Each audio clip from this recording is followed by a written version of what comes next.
Hello everyone. It never is enough, is it? You graduate college, you're hired at your dream job, you get that big bonus, you move to a new city, you buy that new fancy phone.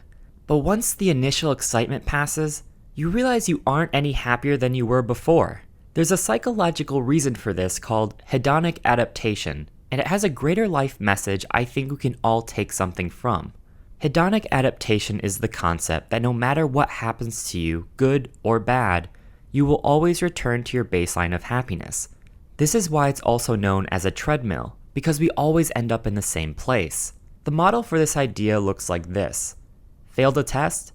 It will make you unhappy at first, but eventually you'll return to your baseline of happiness.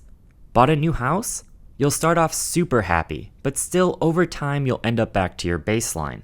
This baseline of happiness is different for everyone, and researchers believe it is determined 50% by genetics, 10% by personal circumstances, and 40% by you, and it is unlikely to change too much. Psychologists have been looking at hedonic adaptation for a long time, and it has been shown even in extreme examples. One study looked at a group of lottery winners and a group of people who had just suffered an accident and were now paralyzed. They found that after a long period, neither group was necessarily happier than the other. They returned to a baseline of happiness over time after their initial delight and despair. I know, these results are super surprising as these are life-changing events, but can show the power of this effect.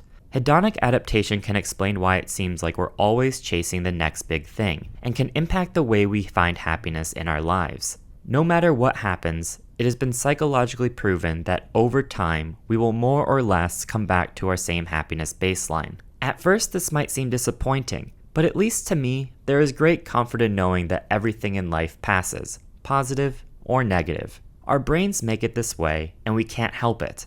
So live more in the moment, enjoy the ride, and stop chasing that next big thing. Have any thoughts on this? Leave them in the comments below. Thanks for watching, and I'll see you next time.